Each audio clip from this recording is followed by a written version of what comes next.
शेतकरी आहे गोविंदराव लांडे, राहणार वरुड, तालुका कळमनुरी, जिल्हा हिंगोली येथील शेतकरी अल्पभूधारक आहे. माझ्या शेतातील सर्व काही पिके नष्ट झाली.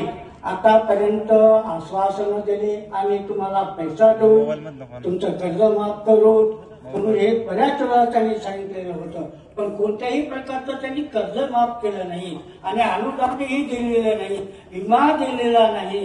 शेतकऱ्याच्या वावरातून ते मार्ग काढला. अतिशक्ती विद्यापीठ कोणतं आहे ते मार्ग काढला. शेतकऱ्याची जमीन त्याच्यामध्ये भावाभावामध्ये भांडणे निर्माण झाली. आता हे शेतकऱ्यांना करायचं का? वाद एवढा निर्माण झाला की ते भिकायला लागले. काही लोक जमीनच नाही, जगणार कसे, कुठून जगणार, काय करणार, हा मोठा प्रश्न त्यांच्यावर पडलेला आहे. आमच्या शेतामध्ये सोयाबीन म्हणजे 1 एकर मध्ये 1.5 क्विंटल सुद्धा सोयाबीन झालेलं नाही.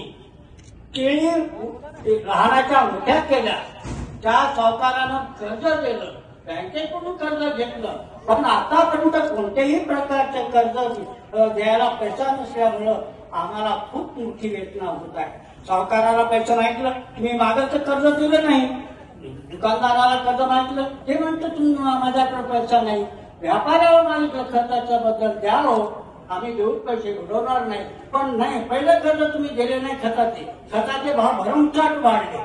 किराणा दुकानावर जा, तो म्हणतो नाही बापू, तुम्ही कुठून देणार, तुमचं सगळी शेती गेली, कापूस गेला, ज्वारी गेली, सोयाबीन गेलं आणि 3,000 रुपये भावानं ते खरेदी करायला लागले. आणि सांगत्या वेळेस सांगतात आम्ही मोठे शेतकरी तुम्हाला सर्व काही देऊ, तुमची समस्या दूर करू, पण कोणीच समस्या दूर करीत नाही.